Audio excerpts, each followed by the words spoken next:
So hello guys, welcome back to my YouTube channel. My name is Dharmesh and I am from India. मैं international students के लिए videos बनाता हूँ related to visa, related to information about the UK, everything. और आज का video का main purpose यही है, यूके के पीआर प्रोसेस के बारे में थोड़ा चेंजेस होने वाला है या नहीं है, आई डोंट नो, बट उसके बारे में बात करेंगे। बट उससे पहले आपको एक चीज़ पता ही होगी कि यूके का पासपोर्ट, यूके का पीआर कितना इंपॉर्टेंट होता है। लेट्स से अगर यूके का आपके पास पासपोर्ट है या फिर पीआर है तो आप मेजॉरिटी बहुत सारी कंट्रीज में जा सकते हो, इजीली सेटल डाउन हो सकते हो। लेट्स से अगर कनाडा हो गया, ऑस्ट्रेलिया हो गया, कहीं पे भी जा सकते हो मोस्टली, तो बहुत ही इंपॉर्टेंस रखता है। अब क्या हो अगर आपको पता चलेगा यूके का जो पीआर है वो शायद बंद हो जाए या फिर शायद वो बहुत ही टफ हो जाए। सो उसी के रिलेटेड बात करेंगे आज और सारी चीजें डिस्कस करेंगे। So let's get start the video.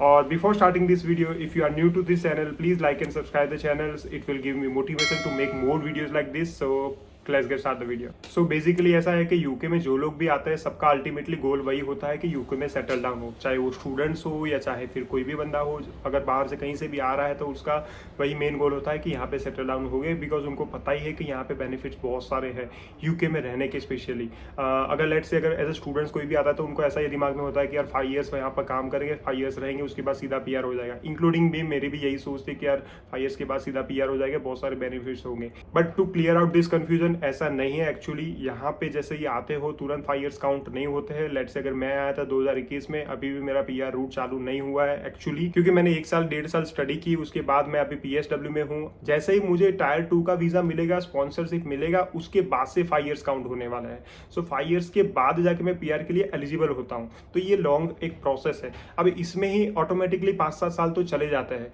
So what if अगर आपको पता चले कि ये 5 ईयर्स की प्रोसेस है, अराउंड शायद 8 ईयर्स की हो जाए या फिर लॉन्ग हो जाए। सो ये जो प्रोसेस है अगर वो लॉन्ग हो गई तो काफ़ी सारा प्रॉब्लम हो सकता है, इन टर्म्स ऑफ जॉब हो गया, इन टर्म्स ऑफ स्पॉन्सरशिप हो गया, क्योंकि करंट सिचुएशन में लोगों को 5 ईयर्स का स्पॉन्सरशिप नहीं मिल रहा है तो 8 ईयर्स का तो कहाँ से मिलेगा। सो ये सारी प्रॉब्लम हो सकती है। अब उसी के रिलेटेड ही मुझे बात करनी थी आज के वीडियो में भी, क्योंकि करंटली रिसेंटली एक न्यूज़ आई है, अब डायरेक्टली गवर्नमेंट वेबसाइट से नहीं आई है बट इसी के रिलेटेड न्यूज़ आई है। और उससे पहले भी एक न्यूज़ आई थी डिपेंडेंट वीज़ा की। डिपेंडेंट के वीज़ा के बारे में भी जब न्यूज़ आई उसके पहले वही लोग सोच रहे थे, मैं इंक्लूडिंग मैं भी यही सोच रहा था कि यार ये रूमर्स है, मतलब यहाँ पे डिपेंडेंट वो बंद करने वाले थे, ये न्यूज़ थी। तो हम लोग वही सोच रहे थे कि यार ऐसा थोड़ी होगा, डिपेंडेंट बंद कर देंगे फिर नहीं आएंगे स्टूडेंट्स। बट एक्चुअली यूके ने ये कर दिया रिसेंटली, आपको पता ही होगा, मैंने वीडियो भी बनाया, वीडियो भी जाके देख सकते हो। वो एक one of the bad news थी रिसेंटली, जो नए स्टूडेंट्स आ रहे हैं विद कपल विद स्टूडेंट्स के साथ साथ जो भी डिपेंडेंट लेके आ रहे हैं वो लोगों के लिए, क्योंकि नेक्स्ट ईयर जो भी 2024 का इंटेक है उसमें जो भी स्टूडेंट्स आएंगे वो अब डिपेंडेंट को नहीं ला पाएंगे। तो ये एक बैड न्यूज़ थी।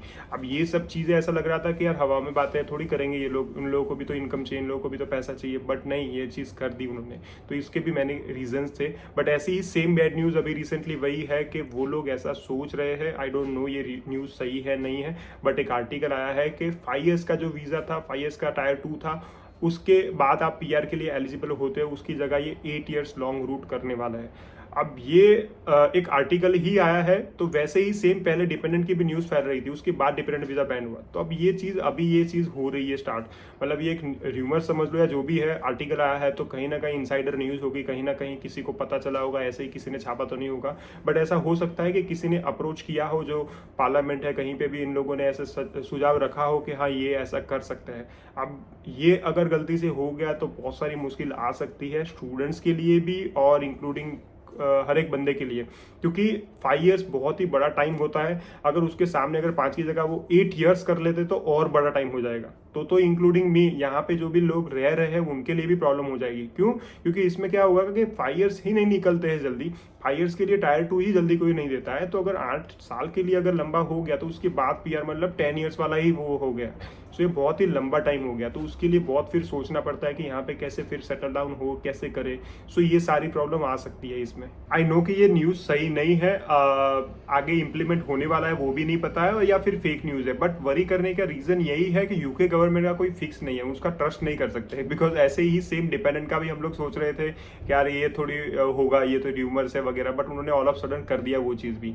सो ये चीज़ भी अगर एक्चुअली वो लोग कर लेते हैं तो प्रॉब्लम हो सकती है। सो ये न्यूज़ के बारे में अभी कोई गारंटी नहीं है क्या होने वाला है, I don't know, even no one knows. So ये सच है कि नहीं वो भी नहीं पता है, बट हाँ ये आर्टिकल फैल रहा है अभी सब जगह पे। सो ये आर्टिकल देख के पता चल रहा है कि ये सब चीज़ें ये लोग सोच रहे हैं। सो आई डोंट नो ये कब अप्लाई होगा कि भी नहीं, बट ये चीज़ें हैं, अगर ये चीज़ होती है तो प्रॉब्लम आ सकती है। अब सवाल ये है कि ये होने का रीज़न क्या है? जैसे वो डिपेंडेंट वाला भी बंद किया क्यों, और ये भी अगर चीज़ आती है तो क्यों? बिकॉज़ यहाँ पे यूके कंट्री जो है वो पूरा डेवलप कंट्री है। अब यहाँ पे जो लोग इमिग्रेंट्स वगैरह आ रहे हैं, बहुत ही रश हो रहा है अभी। जैसे रिसेंटली उन लोगों ने स्टूडेंट वीज़ा के लिए थोड़ा ईज़ आउट कर लिया था 3-4 साल पहले, तभी बहुत सारे स्टूडेंट्स आए। उसके बाद इनको पता चला कि डिपेंडेंट वगैरह भी ईज़िली होता है स्टूडेंट्स वगैरह को, तो सारे स्टूडेंट्स डिपेंडेंट को भी लेके आने लगे। एक वे बना दिया एक साथ जाने के लिए। जो लोग कुछ भी नहीं कर रहे थे वो लोग भी स्टूडेंट पे आ गए यहाँ पे। तो ये वजह से यहाँ पे इमिग्रेंट्स बहुत सारे हो गए। उसके साथ ही साथ रेफ्यूजीज बहुत सारे आते हैं यहाँ पे। देखने जाओ तो काफ़ी, ये थोड़े 2-3 साल के अंदर भी रेफ्यूजी बहुत सारे आए हैं। अब इतने सारे रेफ्यूजी हो गए हैं कि उसकी वजह से ऋषि सुनक ने, जो प्राइम मिनिस्टर है यहाँ का, वो उन्होंने तो ये भी सोचा है कि इन लोगों के हम एक वाटर बॉडीज में रखें। Water bodies in terms of कि जो भी क्रूजेज वगैरह होते हैं वो सबको वो लोग रेफ्यूजी सेंटर बना देंगे, उनको पानी में रखेंगे। अब उसका रीज़न भी है कि ये भी रखने का रीज़न ये है कि उनको जगह भी नहीं है उतनी, क्योंकि उतने सारे लोग हो गए हैं। तो ये भी न्यूज़ सुनी है। तो इतनी सारी चीज़ें होगी तो ऑब्वियसली वो इमिग्रेशन के रिलेटेड कुछ ना कुछ तो करेंगे। सो ये सारी चीज़ें अभी चल रही है। एज मैंने बताया, अभी के लिए गारंटी नहीं है, कोई फिक्स नहीं है कि ये चीज़ होगी ही होगी जो पीआर का प्रोसेस बोला। बट अगर ये चीज़ होती है तो काफ़ी सारा अफेक्ट आएगा, काफ़ी सारी इफेक्ट होगी इसके लिए, in terms of future students, in terms of future immigrants. जो भी लोग कोई भी कंट्री से आ रहे हैं, वो चाहे वो टायर 2 पे आ रहे हैं, वर्क परमिट पे आ रहे हैं, या फिर सीधा स्टूडेंट्स पे आ रहे हैं, काफ़ी लोगों को ये इफेक्ट करेगा, including me. So I don't no future में क्या होगा, बट आई होप कि ये वीडियो आपको पसंद आया होगा। वीडियो अगर पसंद आया है तो please like and subscribe the channel, and thank you so much.